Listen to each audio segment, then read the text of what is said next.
Bueno, buenas tardes y muchas gracias por estar conectado en esta. Ya perdí la cuenta. En cuanto en vivo, esta es la tercera, creo. Hemos tenido algunas complicaciones con viaje mío y después estado de salud medio complicado, pero gracias a Dios ya bien. Eh, y bueno, vamos a ir arrancando desde donde dejamos en la grabación. Ahora, según lo que yo les envié, deberían haber empezado a ver la ley de doble referencia en cuanto a la interpretación profética. Ahora les abro el momento para hacer preguntas, si tienen preguntas o algo que no quedó claro con lo que estaban viendo en las grabaciones.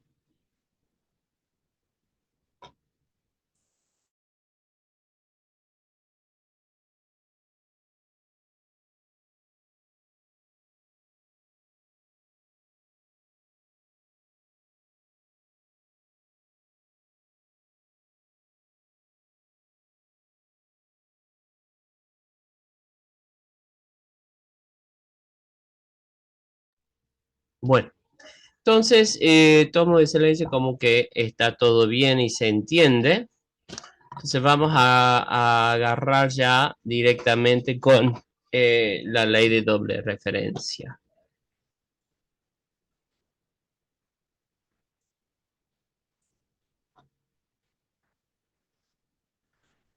Aquí había terminado la grabación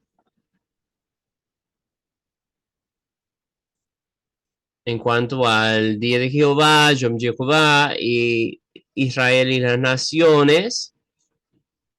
Eh, y nosotros habíamos terminado hablando acerca de la sugerencia de un Israel un tanto político o geopolítico nacional en sí en cuanto a las promesas de Dios y un Israel espiritual. Ahora, el problema con eso se trata del exilio asirio, ¿no? Con las 10 tribus del norte de Israel, yendo, obviamente en el exilio asirio, son dispersados por el imperio asirio y nunca más regresan.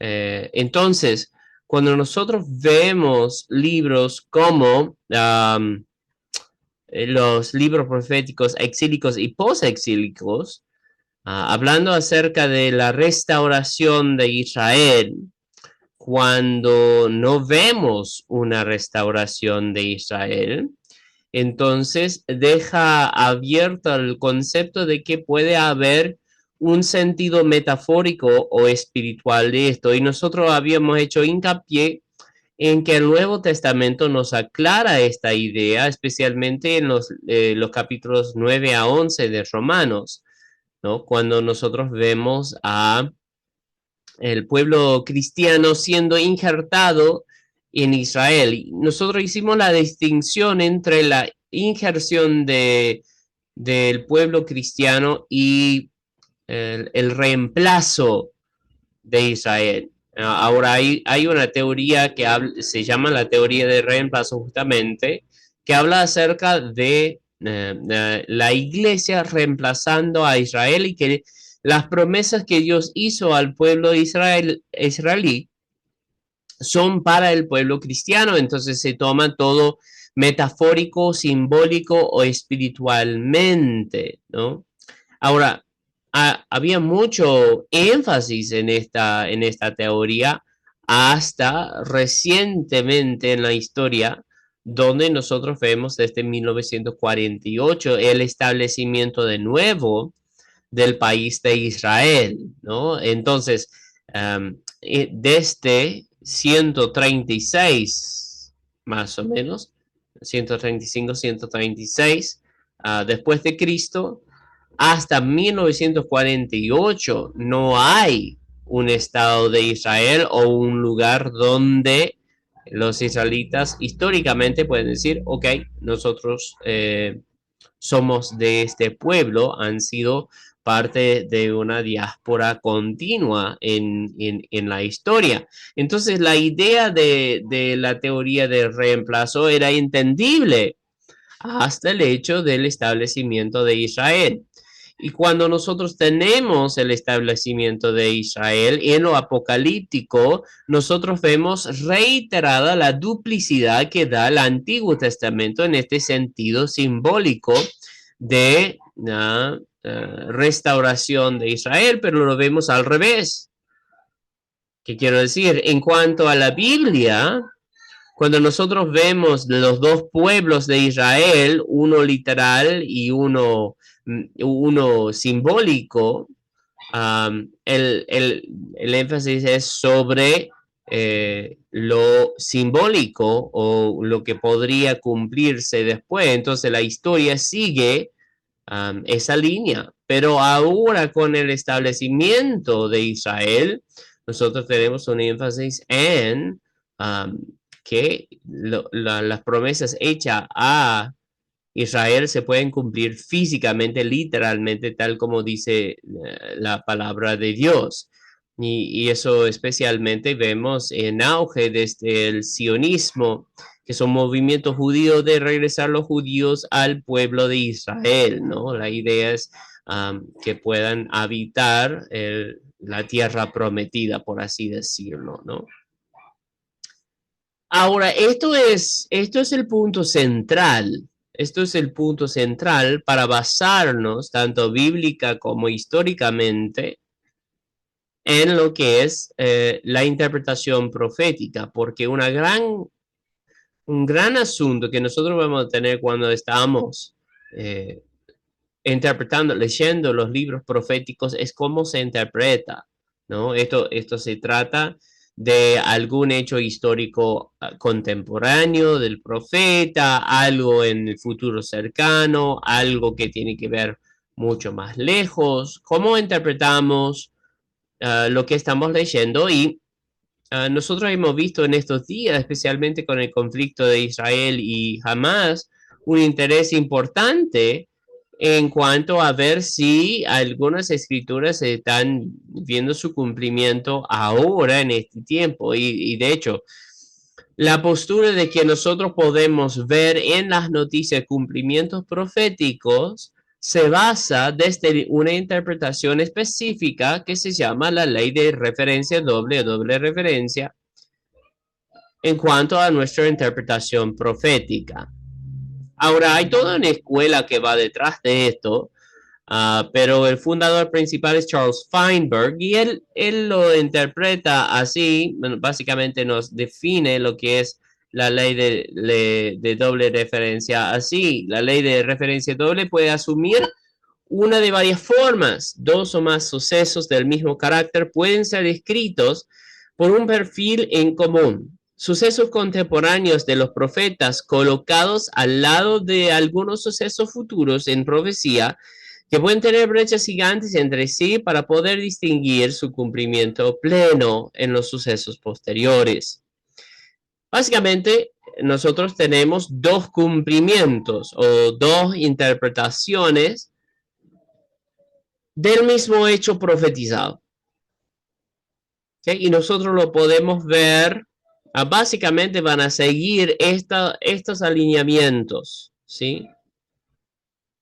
En la ley de referencia doble, en primer lugar, el primer sentido usualmente tiene un cumplimiento casi inmediato durante la vida del mismo profeta, un suceso cercano al tiempo contemporáneo del profeta, dando el mensaje, y ese es un cumplimiento parcial del mensaje profético total y usualmente es temporal. Entonces, cuando nosotros tenemos profecías en contra de Babilonia, por ejemplo, se trata del imperio babilónico literal contemporáneo del tiempo profético. Pero eso no quiere decir que una vez que nosotros vemos o un cumplimiento parcial o lo que parece ser un cumplimiento total de lo profetizado, que haya sido cumplido completamente, ¿no?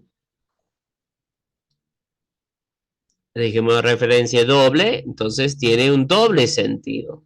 En el segundo sentido, usualmente, es cumplido en la persona de Cristo o en algún evento apocalíptico. Entonces, por ejemplo, en Apocalipsis 17 y 18 habla acerca de la caída de Babilonia. Okay. Ese Babilonia no existe ni siquiera en el tiempo de Juan.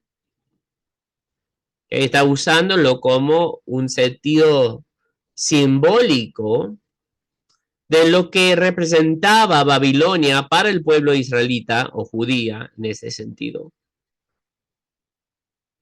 ¿Cómo sería comparable a la iglesia? Entonces, un sistema que atenta en contra de Cristo y su iglesia. Entonces, desde ese entendimiento simbólico, nosotros podemos ver profecías en contra de Babilonia y no aplicarlo solamente a lo que es Babilonia del tiempo de Isaías, ponele, o Ezequiel, o Daniel. Ya podemos verlo simbólicamente para el sistema anticristiano.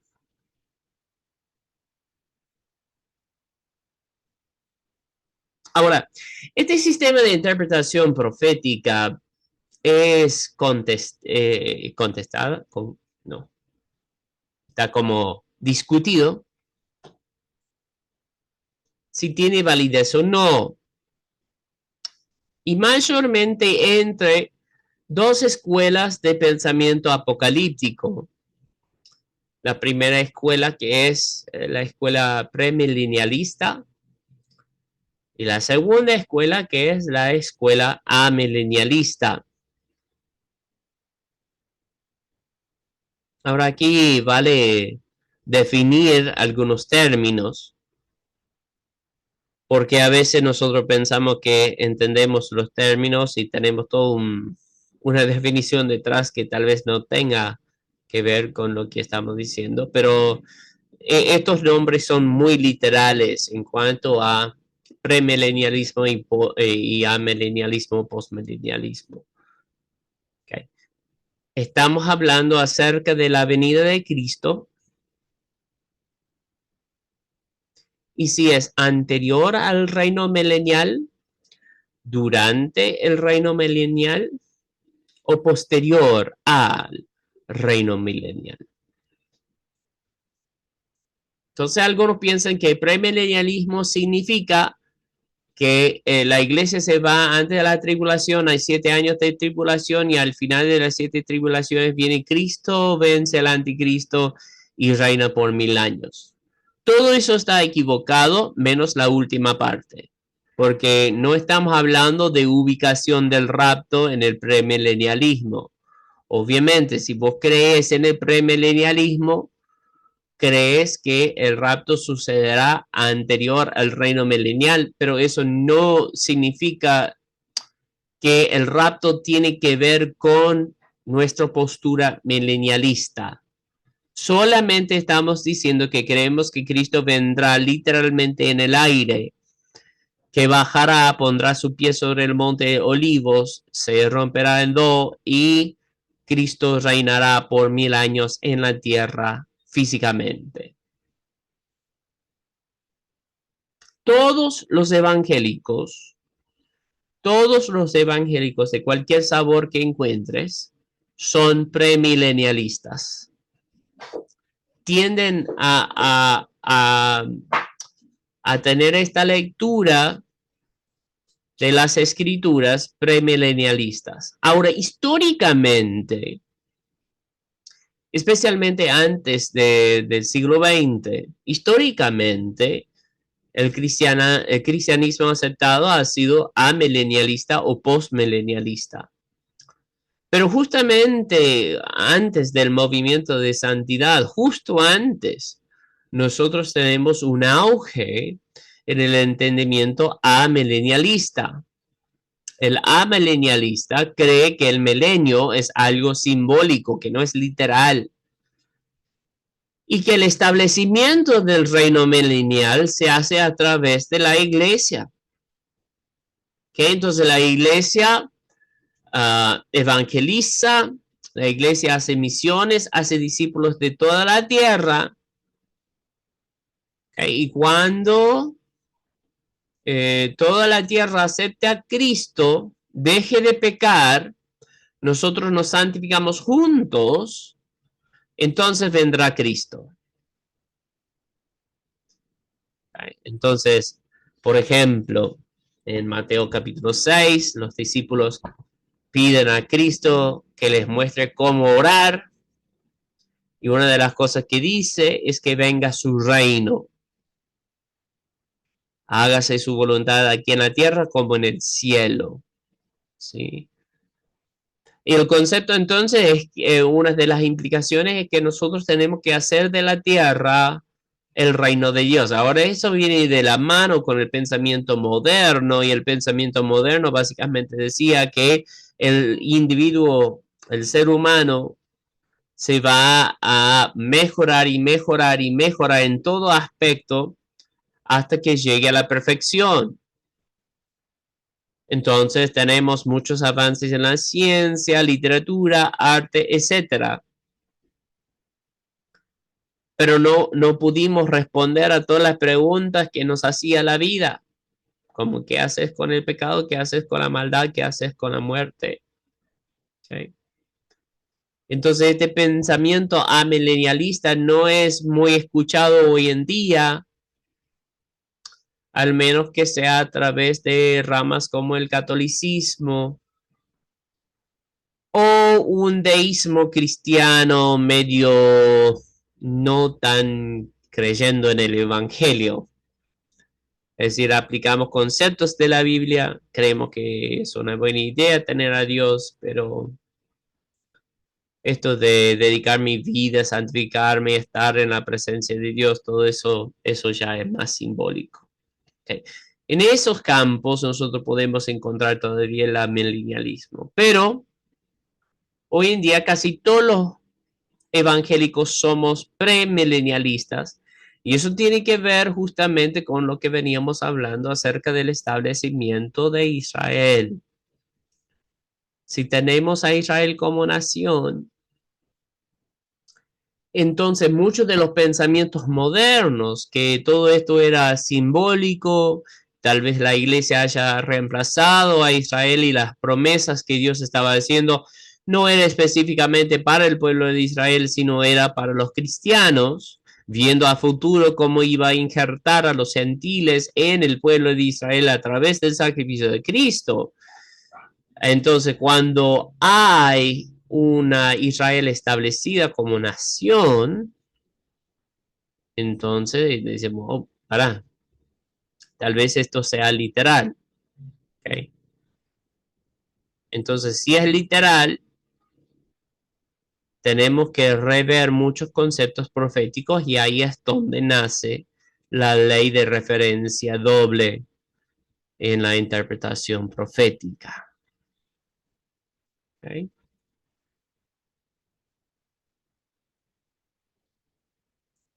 ¿Alguna pregunta acerca de la interpretación profética de la referencia doble? Vamos a ver algunos ejemplos ahora, pero eh, donde nosotros hemos históricamente dicho esto es simbólico, pero después vemos, no, esto puede ser literal.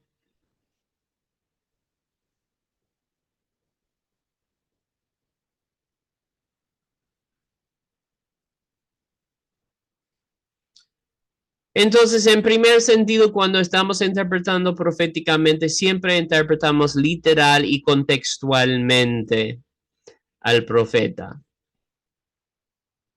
Ahora, cuando sabemos distinguir en la interpretación profética si puede tener referencia doble o no.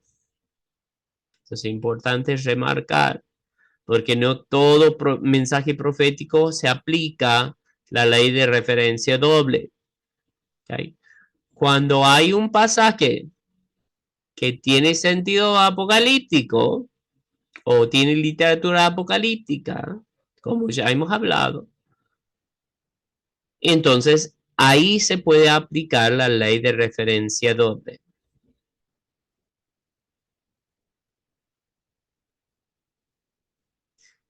Entonces, cuando nosotros encontramos cumplimientos totales en el mensaje profético que vamos a ver varias veces en el Antiguo Testamento 5, los profetas menores, que tienen mensajes a ciertos pueblos para cierto tiempo. ¿Okay?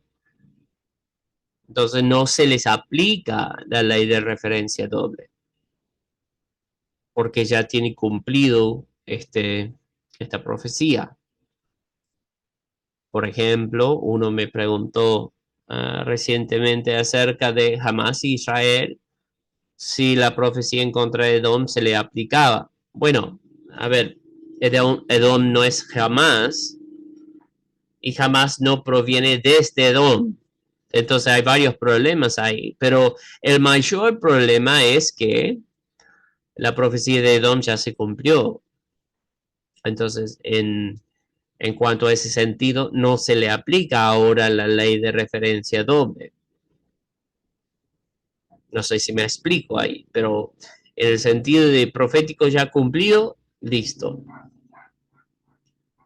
Entonces no tenemos que ir buscando más sentido. Eso es algo que nosotros como pentecostales a veces hacemos, rebuscamos otro sentido, empezamos a aplicar analogías a lo profético ya cumplido y tratamos de sacar algún mensaje apocalíptico, o sea, de nuestros tiempos, en lo profético. Y hay algunos errores grandes hermenéuticos.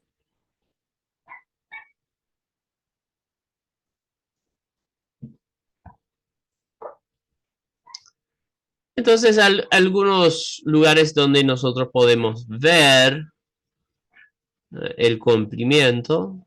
Y perdón, hermana, usted es la única conectada. Ahora no sé qué pasó con los demás, si están teniendo problemas con entrar, no he recibido mensaje. Pero si me puede ayudar con el pasaje profético, si me lee Joel 2, versículo 28 a 32. Está en silencio, hermano.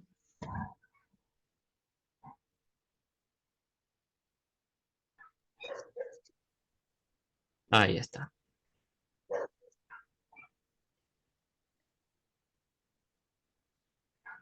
En Joel 2 dice, pastor. Sí, Joel 2, versículo 28 a 32.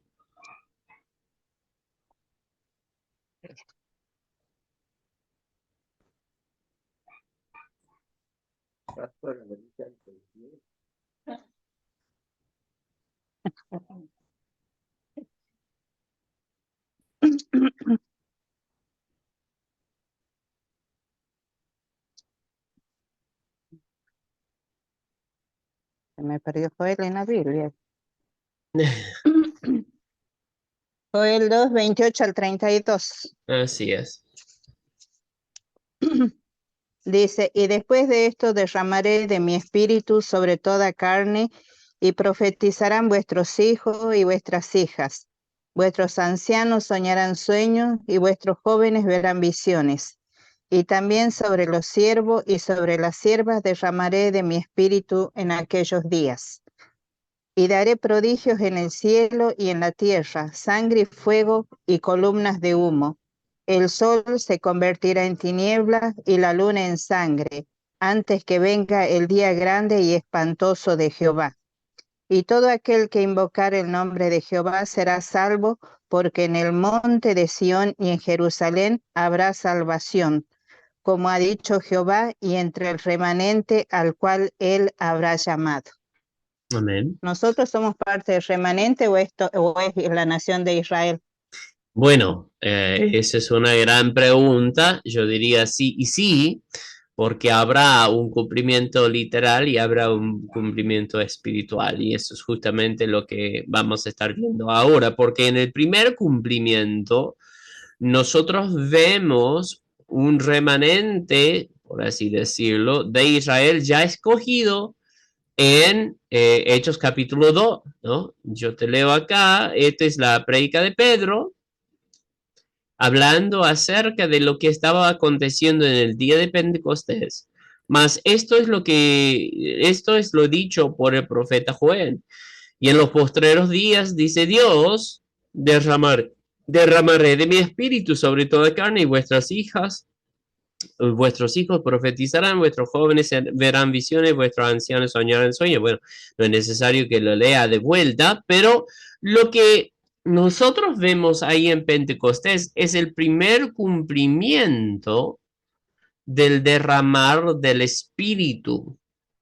Pero Pedro continúa, dice, y daré prodigios arriba en el cielo, señales abajo en la tierra, sangre y fuego y vapor de humo. El sol se convertirá en tinieblas, la luna en sangre antes que venga el día del Señor grande y manifiesto. Y todo aquel que invocare el nombre del Señor será salvo. Eh, lo que nosotros estamos viendo es un cumplimiento parcial. Entonces, vemos el derramar del Espíritu, pero no vemos al sol convertirse en tinieblas, no vemos a la luna convertirse en sangre, no vemos caer las estrellas del cielo, pero eso es un sentido apocalíptico y lo vemos en Apocalipsis 6, versículo 12. Y dice así, miré cuando abrió el sexto sello y aquí hubo un gran terremoto y el sol se puso negro como tela de silicio y la luna se volvió toda como sangre y las estrellas del cielo cayeron sobre la tierra como la higuera deja caer sus higos cuando es sacudido por un fuerte viento. Y el cielo se desvaneció como un pergamino que se enrolla y todo monte y toda isla se removió de su lugar y los reyes de la tierra y los grandes, los ricos, los capitanes, los poderosos y todos siervos y todos libres se escondieron en la cueva y entre las peñas de los montes y decían a los montes y a las peñas, caed sobre nosotros y escondernos del rostro de aquel que está sentado sobre el trono y de la ira del Cordero, porque el gran ira de su ira ha llegado. ¿Y quién podrá sostenerse en pie?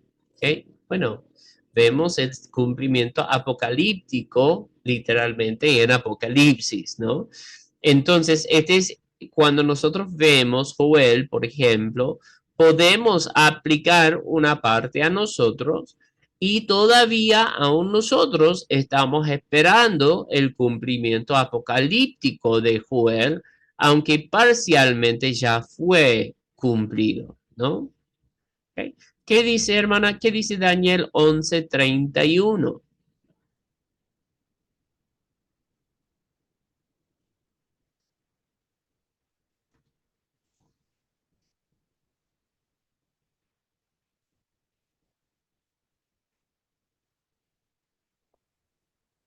Y se levantarán de su parte tropas que profanarán el santuario y la fortaleza, y quitarán el continuo sacrificio, y pondrán la abominación desoladora. Ok, entonces nosotros vemos que hubo un cumplimiento de esto. Esto no es parte de las escrituras canónicas, es parte de la apócrifa, que es una historia intertestamental en Primera de Macabeos. Pero nosotros podemos ver una sección, no voy a leer toda la sección, pero desde capítulo 1, versículo 54 64, dice, el día 15 del mes de Quisleu, del año 145, el rey cometió un horrible sacrilegio, pues construyó un altar pagano encima del altar de los holocaustos. Igualmente se construyeron altares en las demás ciudades de Judea. En las puertas de las casas y en las calles se ofrecían incienso. Destrozaron y quemaron los libros de la ley que encontraron, y si a alguien se le encontraba un libro de la alianza de Dios o alguno simpatizaba con la ley, se le condenaba a la muerte, según el decreto del rey. Así, usando de la fuerza, procedía esa gente mes tras mes contra todos los israelitas que encontraban en las diversas ciudades. El día 25 de cada mes se ofrecían sacrificios en el altar pagano que estaba sobre el altar de los holocaustos. De acuerdo con el decreto, a las mujeres que habían hecho circuncidar sus hijos, las mataron con sus niños colgados del cuello, y mataron también a sus familiares y a los que habían hecho la circuncisión.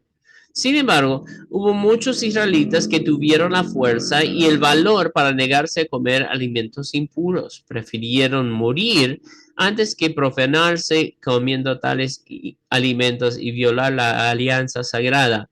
Y en efecto murieron. Fueron días de terribles calamidades para Israel. De hecho, nosotros estamos viendo la entrada de Antíoco Epífanes en el templo haciendo este gran sacrilegio, ¿no? O la Eh, abominación desoladora.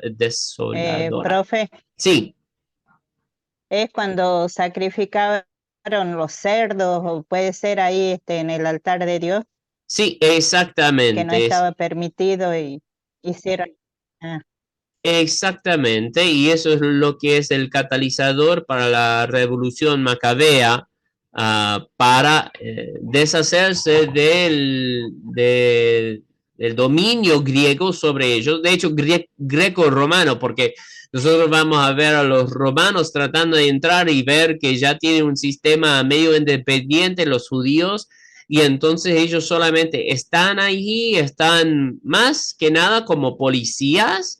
Por eso el rol tan raro, digamos, de Poncio Pilato en cuanto a la crucifixión. Él dice, no, mandarlo a Herodes. ¿Y qué dice Herodes? Y bueno, yo voy a hacer así porque no quiero un motín acá. Pero básicamente ellos funcionan como policía y gente que recibe impuestos, pero no están gobernando hasta 130 después de Cristo, ¿sí?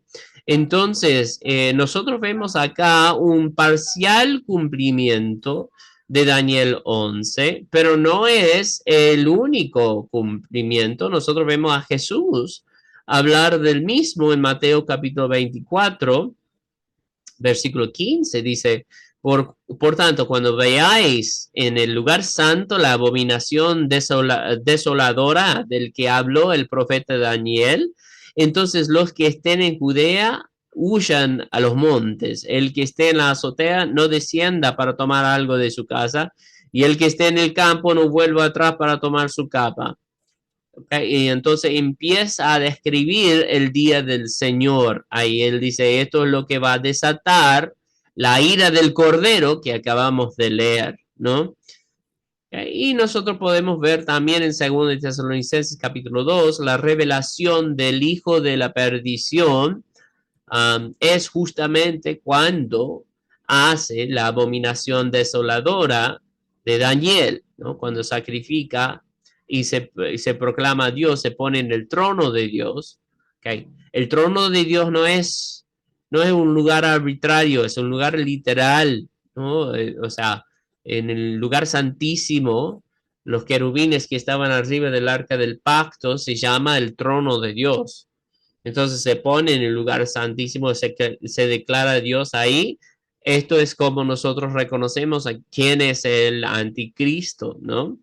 Entonces, nosotros tenemos el primer cumplimiento histórico que estaba muy cerca al tiempo de Daniel. Estamos hablando tal vez 200 años después de Daniel. Entonces cumple con el sentido profético, no apocalíptico, pero como toda la literatura de la mitad de Daniel para adelante, 6 a 12, es apocalíptico, nosotros aplicamos la ley de referencia doble y vemos a Jesús y a Pablo hablando acerca de esto, ni hablar de Juan en Apocalipsis, ¿no? Entonces, nosotros vemos dos cumplimientos de una misma profecía. ¿Okay? ¿Qué dice Isaías 61, 1 a 2, hermano?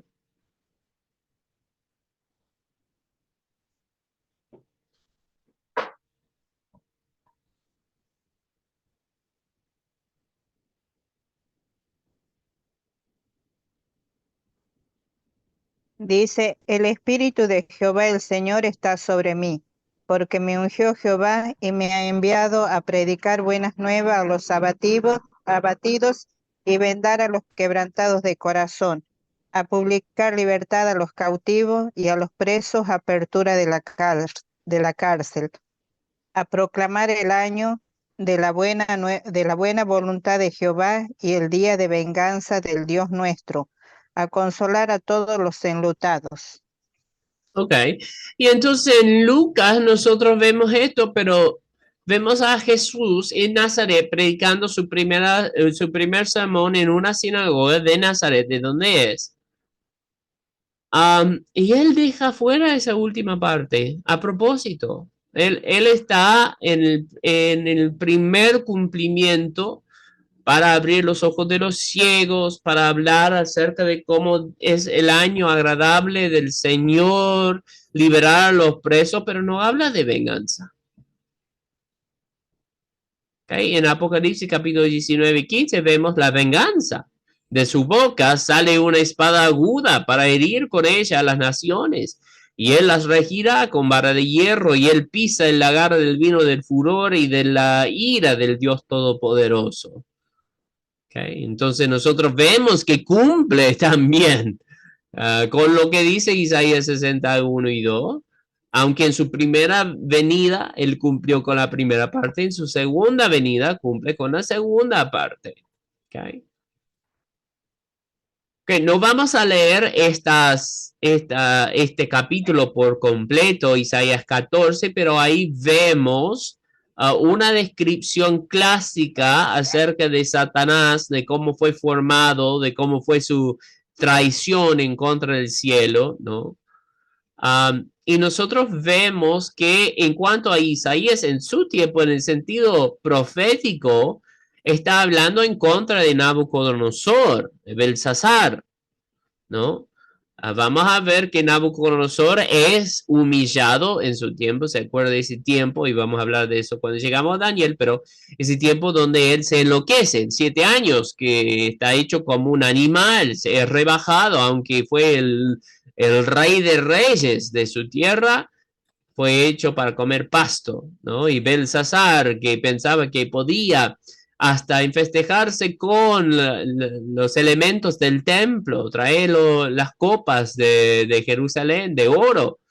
Cuando empezaron a tomar ahí es cuando ellos vieron la mano de Dios escribiendo sobre la pared, Mene, Mene, Tekel, Ufarsin, ha sido pesado en la balanza y ves que te falta. Y es esa misma noche donde vienen los medo-persas y vencen a los babilónicos, ¿no? Entonces toda la tierra que lo enaltecían, decían que era lo más grande de todo, ahora habían sido rebajados a nada, ¿no?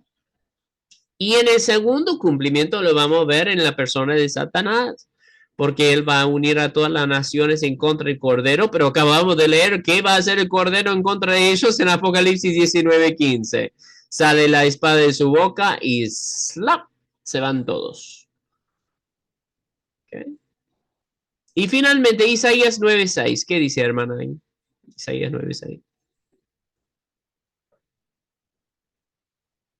Una profecía que siempre escuchamos en Navidad. Porque un niño nos es nacido, hijo nos es dado, y el principado sobre su hombro, y se llamará su nombre admirable, consejero, Dios fuerte, Padre eterno, príncipe de paz. Amén. Y nosotros obviamente vemos en el primer cumplimiento esto, pero nosotros también vemos que el gobierno que está puesto sobre sus hombros es el reino milenial, ¿no?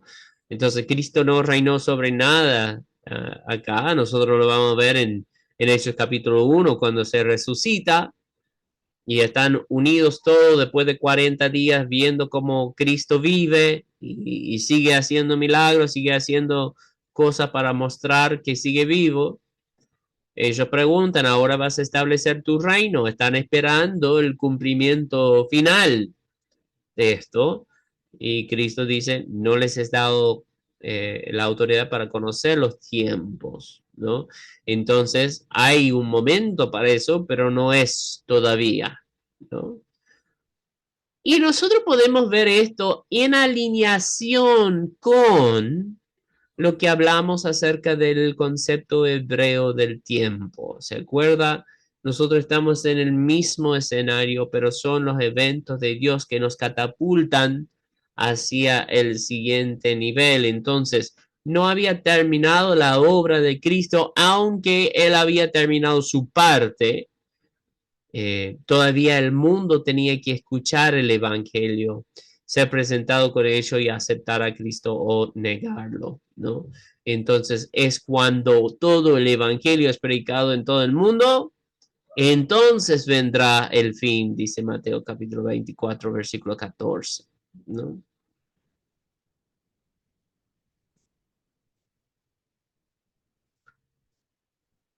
Algunas reglas entonces para aplicar esta ley de doble referencia. Determine si la profecía ha sido cumplido completamente en su sentido literal. ¿Okay? Si nosotros vemos un pasaje donde ya ha sido cumplido, no la seguimos aplicando. Por ejemplo, Génesis 12:3, nosotros tenemos el pacto abrámico, que en la familia abrámica todas las naciones de la tierra serán bendecidas. Bueno, eso se lleva a cabo con Cristo, con su venida. ¿Okay? Entonces, los que le bendicen a él serán bendecidos y los que le maldicen a él serán maldecidos. Su cumplimiento llegó hasta ahí. ¿Okay? Entonces, doble referencia aplicaría esto ya al pueblo Israel de ahora. Ahora, tenemos instrucciones implícitas para orar por la paz de Jerusalén, eso es cierto, y orar por Israel. Pero hay ciertos cristianos, no veo nada malo con eso, pero sí veo una mala hermenéutica, que hacen donaciones a Israel, que mandan dinero para tener ciertos árboles allá, cosas diferentes, para bendecir a Israel, dicen. Bueno, a ver, el cumplimiento completo del pacto abrámico se encuentra en el pacto que hace Cristo en la cruz. Entonces, yo soy bendecido sumamente por bendecir el nombre de Jesús. Y también soy maldecido sumamente si maldigo el nombre de Jesús. Es decir, todos entramos en la bendición de Jehová cuando aceptamos a Jesús. Sea quienes fuéramos, seamos del pueblo judío, israelita o gentiles como nosotros bendecimos al nombre de Jesús y somos bendecidos, ¿no? Entonces, la ley de doble referencia tal vez no se aplique en este sentido porque el cumplimiento ya es completo, ¿no? ¿Se entiende ahí? Cuando hay cumplimiento completo, no se aplica la ley de referencia doble. Bueno, ya son las 8, entonces vamos a tomar un pequeño break y en 10 minutos retomamos la clase, así podemos calentar la pava, tomar unos mates. Así que en 10 minutos nos entramos de vuelta. Bueno, aquí estamos de vuelta desde el break, así que vamos a ir regresando a la presentación. Estábamos hablando acerca de la ley de doble referencia y habíamos hablado acerca de la primera regla para la interpretación profética, que vemos si la profecía ya se ha cumplido completamente. Segundo lugar, si la profecía parece tener una doble diferencia o tiene un sentido más amplio de lo literal, solo se examina el segundo significado después de haber estudiado extensivamente su sentido literal. Lo que se entiende en el sentido literal informará al entendimiento espiritual. Eso quiere decir que este segundo cumplimiento no va a tener una interpretación original, individual o de otro concepto por completo. El primer cumplimiento va a tener que ver con el segundo, o están conectados en cuanto a lo cronológico, obviamente, pero lo que pasó en el primer acontecimiento tiene algo que ver con el segundo, ¿sí? Entonces, no es que está desconectado el uno del otro. También deberíamos buscar alguna referencia neotestamentaria o del Nuevo Testamento para dar más entendimiento acerca del significado secundario cumplimiento espiritual. Es decir, que una vez que nosotros entendemos el hecho histórico, vemos los principios bíblicos del Nuevo Testamento que hablan acerca de los conceptos que hemos visto acá en lo histórico, a ver si nos ayuda a interpretar correctamente el segundo cumplimiento. Y finalmente, si el entendimiento que se consigue acerca del significado secundario, es decir, este apocalíptico, no está completamente de acuerdo con lo que se ha revelado directamente en el primer cumplimiento, empecemos de vuelta con el número 1. Ahora, nosotros no vamos a estar haciendo este proceso en toda la clase simplemente porque no nos da tiempo, pero es un buen bosquejo para que nosotros veamos si lo que estamos viendo actualmente cumple con algún mensaje profético anterior. Entonces, lo que tiende a pasar, por ejemplo, tenés algún acontecimiento en Israel, en Irán, en Rusia, etcétera, y la gente pregunta si esto tiene algo que ver con el apocalipsis. Bueno, podemos ir a través de estos pasos. Usualmente cuando lo vemos en las redes sociales van a decir X pasaje está siendo cumplido ahora en la noticia o estamos viendo el cumplimiento de Joel X pasaje, ¿viste? Entonces, lo que podemos hacer es usar este mismo pasaje y empezamos a usar estos pasos para ver si nuestra interpretación profética tiene base escritural o no. Ahora, cuando empezamos a hacer esta interpretación profética para ver si tiene que ver con algo actual, lo primero que les diría es que no descarten, no descarten ni el pasaje y el acontecimiento actual, ni la posibilidad de que ya ha sido cumplido completamente. Lo que hay que hacer es tomar el tiempo para estudiar, no solamente para ver si lo que está pasando parece tener que ver con el pasaje, porque yo puedo elegir muchos pasajes al azar, no incluir su contexto histórico ni bíblico, y parece ciertamente que están hablando acerca de lo que está pasando a nuestro alrededor. Entonces, en primer lugar, veamos si no ha habido algún cumplimiento completo. De hecho, la mayoría de los pasajes que son citados para algún acontecimiento actual son mal citados no por conocimiento bíblico, sino por conocimiento histórico. Entonces, regresando a lo que venimos hablando de Israel y Hamás, ¿ok? Cuando me preguntan acerca de Edom, si esto tiene que ver con Hamás, el problema no es tanto el conocimiento bíblico, sino el conocimiento histórico que Edom ya fue destruido y que ya no existe. Y el igualar el pueblo, tal vez descendiente, tal vez no, no podemos corroborar que los palestinos son o no son descendientes de Esaú, sería muy irresponsable de nuestra parte decir que sí lo son, porque son descendientes de los pastores nómadas que estaban en el tiempo de Palestina, el mandatario que era de Inglaterra en 1840 y pico. ¿Okay? Entonces, habían diferentes tribus, diferentes heredades genéticas, o sea, decir que son de Esaú es desconocer la historia, ¿no? Entonces, el problema no es, obviamente, no vas a conseguir esa historia de este pueblo dentro de la Biblia. Tenés que estudiar la historia también. Entonces, veamos si no se haya cumplido primero. Y después vamos. Lo que estamos buscando son obstáculos. ¿Ok? Y eso sería mi mejor consejo, creo.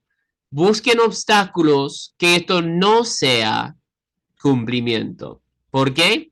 Porque el sentido cristiano hoy en día, con tan poco conocimiento bíblico e histórico, es decir, esto es aquello. Ok. Nunca es tan fácil. Tenías expertos en el Antiguo Testamento viéndole a Cristo a la cara y no lo reconocieron. ¿Okay? Entonces, no es tan fácil decir que nosotros así al toque vamos a ver qué está pasando cuando está pasando. Cristo nos dio señales y dice, cuando estas cosas acontezcan, alzad vuestra mirada porque vuestra redención se acerca. ¿Okay? Pero las señales que nos dan no son señales que, a ver, tenemos una pandemia y ya pensamos que Cristo viene en el cielo. Para un ratito. Fijamos bien lo que dijo. Porque habrán pestilencias. Y una de las grandes advertencias que yo di a mis estudiantes cuando me preguntaron si la pandemia era tal vez uno de los cuatro jinetes, yo dije, si es, agárrense, porque las pestilencias no son singulares, es decir, no es una pestilencia, son varias, entonces son seguidas y van a tener impactos fuertes, ¿no? No solamente uno, sino seguido y seguido y seguido. ¿Okay? Entonces, hay que fijarse bien si nosotros estamos entendiendo en primer lugar lo que estamos leyendo, si estamos viendo la historia correctamente y si estamos aplicando correctamente nuestra interpretación profética.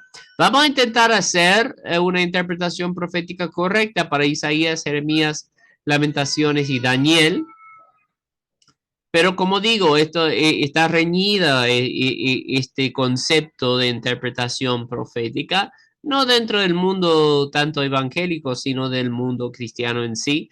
Entonces depende de quiénes estamos leyendo en cuanto a libros proféticos, si vamos a aplicar esto o no. Pero en la mayoría de teología evangélica está aceptada, así que nosotros vamos a seguir adelante con este sistema.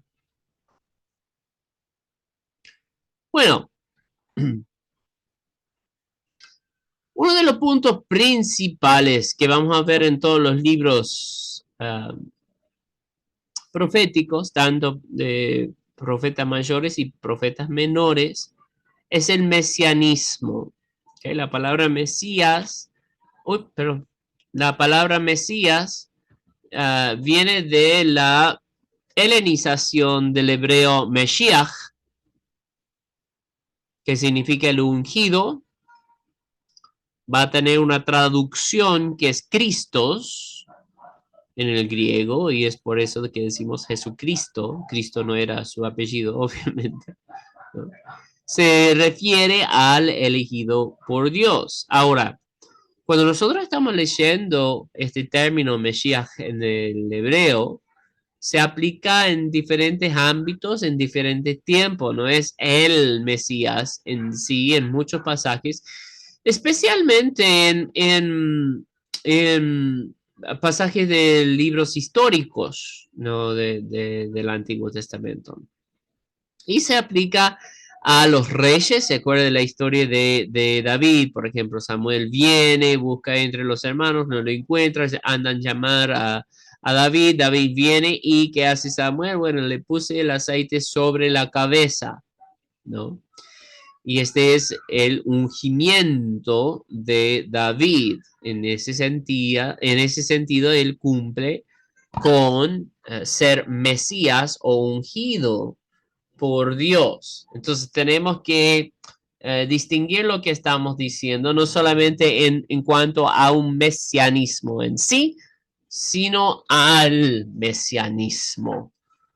Entonces vamos a ver la ley de referencia doble en dos aspectos acá, especialmente en los libros preexílicos que van a ser Isaías y Jeremías. ¿Okay? Ellos son antes del exilio babilónico. ¿Okay? Entonces vamos a ver mensajes a reyes de Israel, de Judá, que van a hablar al Mesías en ese sentido, que va a tener un sentido profético en ese mismo momento contemporáneo y también apocalíptico en cuanto al mesianismo. ¿Okay? Se refería también a sacerdotes. Los sacerdotes fueron ungidos para su servicio, para cumplir con lo que eran sus tareas delante de la presencia de Dios. Vamos a ver que eso tiene un sentido obviamente apocalíptico en Cristo. En Hebreos nos va a hablar acerca del sumo sacerdocio de Cristo según el orden del Melquisedec, ¿no? Entonces, Cristo es rey y es sacerdote. Esto va a ser uno de los grandes misterios del Antiguo Testamento que no se entiende hasta el Nuevo Testamento. ¿Cómo es posible que el Mesías sea rey y sacerdote? ¿Por qué? Bueno, venían de dos tribus diferentes. Los reyes venían de Judá, de la familia de David, y los sacerdotes venían de los levitas. Entonces, otra tribu. ¿Okay? Entonces, ¿cómo es posible que nosotros tengamos rey y sacerdote? Bueno, eso se resuelve en la persona de Cristo.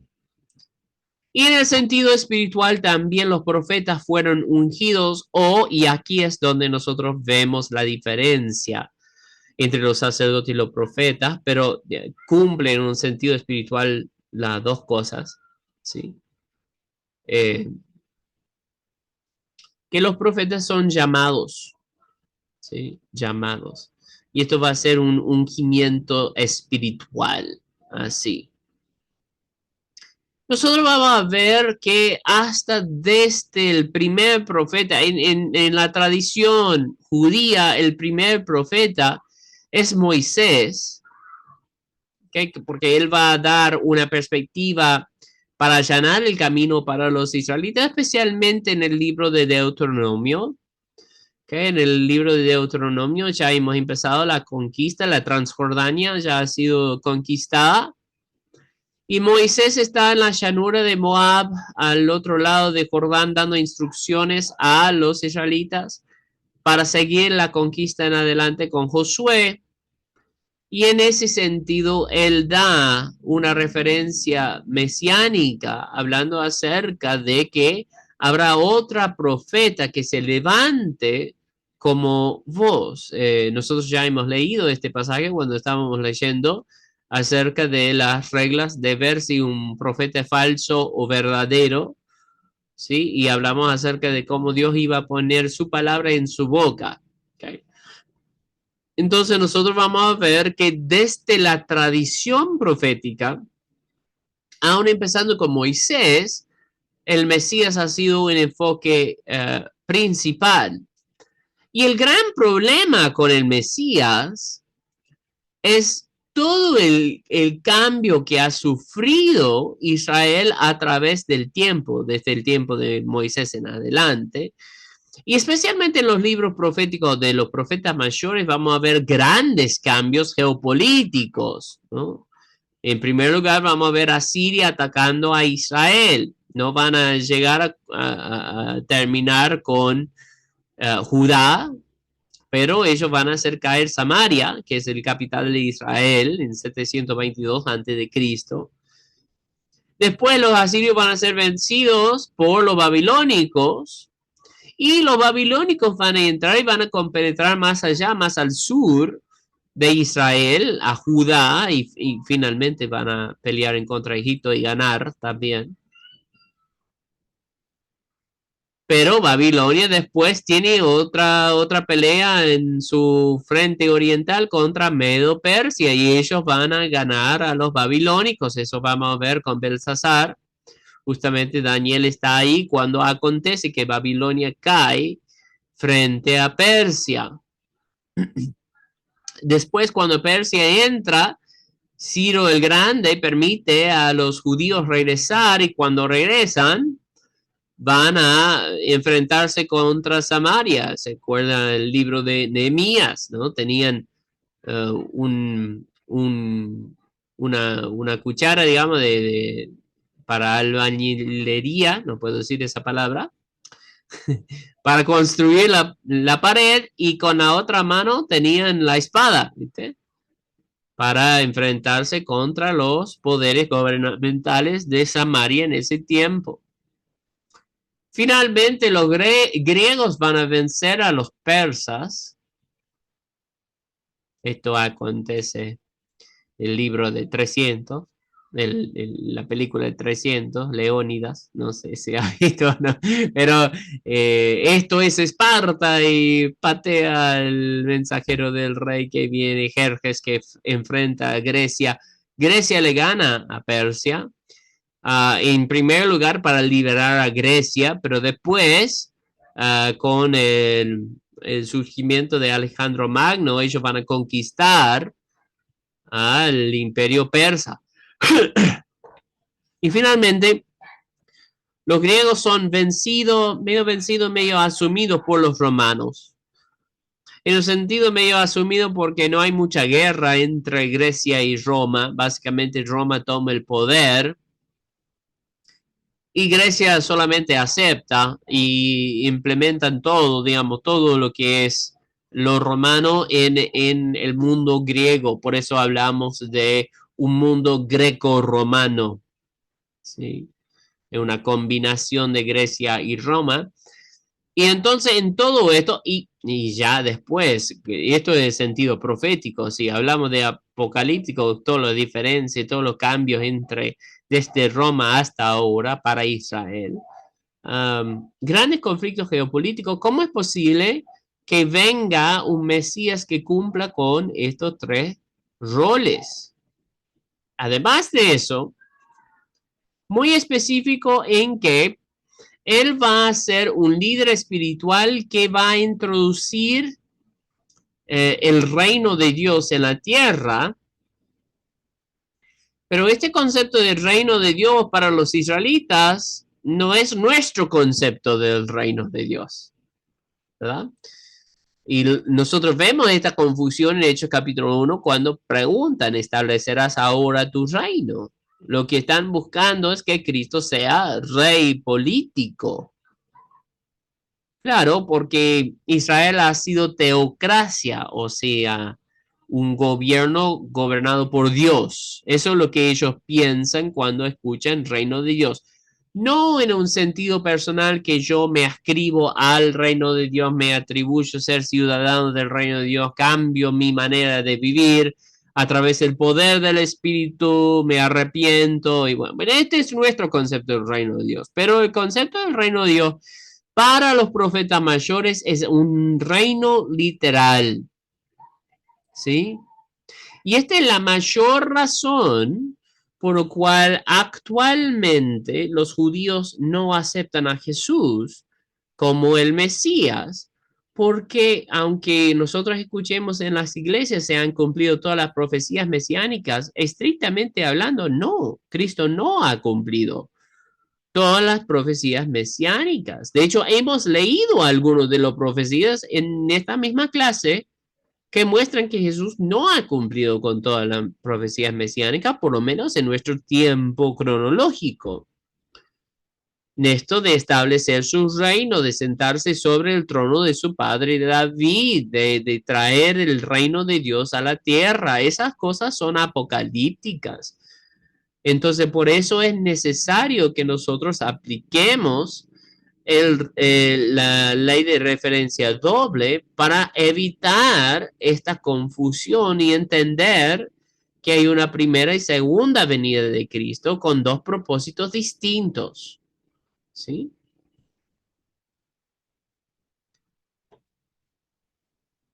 Muy bien. Bueno,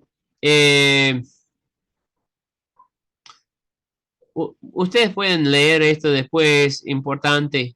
Ah, no tienen la presentación, ya les mando. Ya está hecha la presentación, no sé por qué no tiene, no me olvidé, pensé que lo había mandado, lo estaba buscando hoy y después me di cuenta que no había enviado.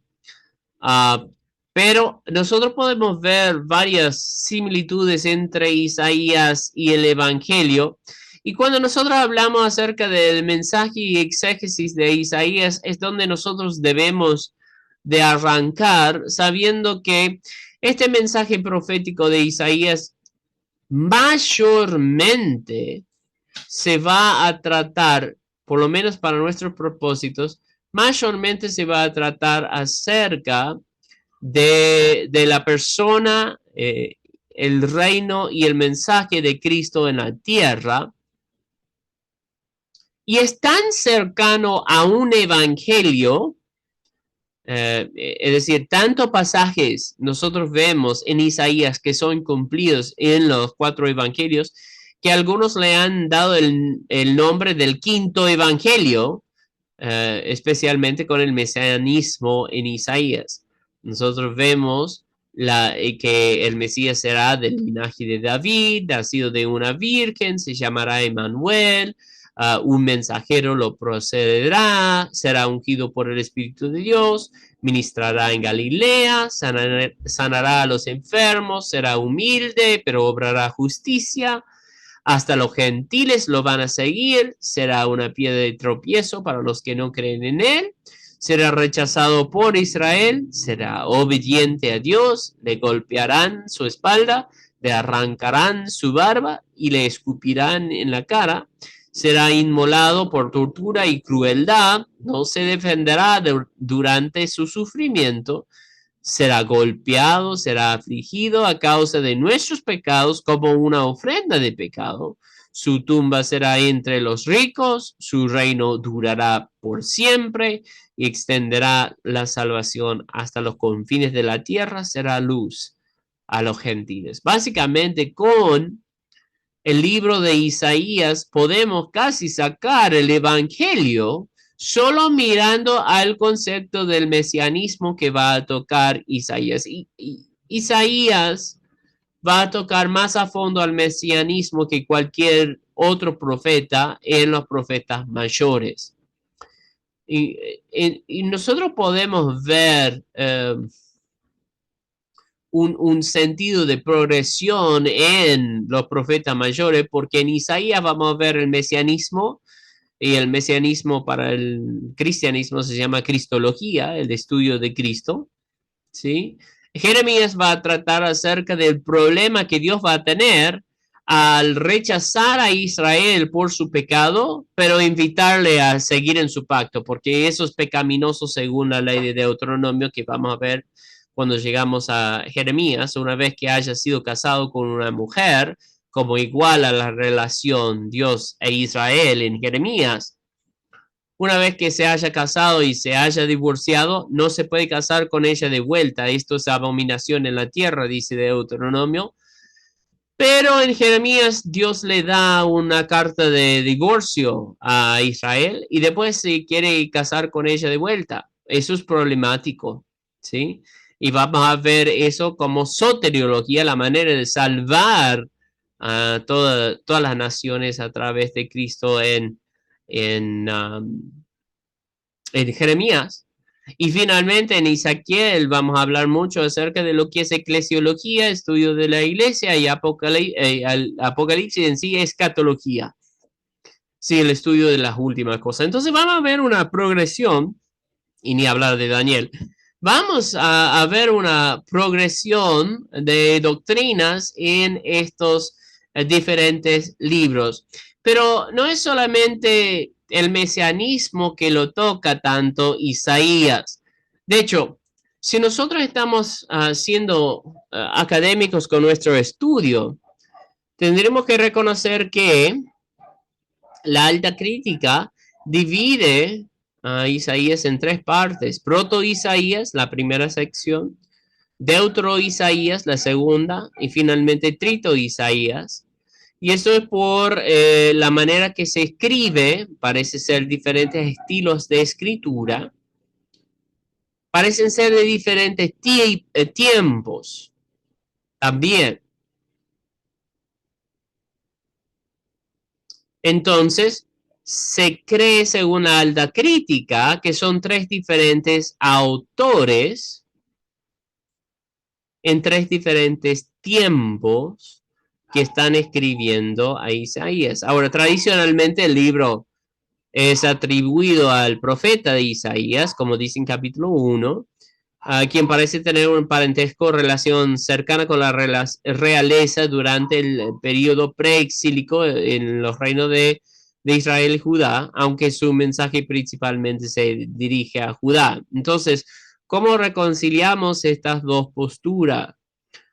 Bueno, nosotros vemos en la alta crítica que ellos concluyen esto porque piensan que los mensajes parecen ser dirigidos a diferentes tiempos, diferentes audiencias. Proto Isaías es dirigido a Israel y Judá, las naciones limítrofes en el tiempo preexílico. Deutero Isaías es dirigido a los judíos exiliados, o sea, durante el exilio a Babilonia y los judíos dejados en la tierra de Judá, el remanente en el tiempo exílico.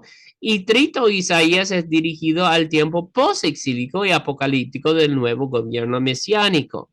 Ahora, mi postura principal es esta. Mira, si Isaías está escribiendo tanto profecía como apocalipsis, literatura apocalíptica, escatología judía, entonces no debería haber un problema con aceptar la autoría de Isaías para el libro completo, ya que el libro completo es profético y apocalíptico. Obviamente va a estar hablando a diferentes audiencias y diferentes tiempos, pero eso es lo que justamente busca hacer la literatura apocalíptica.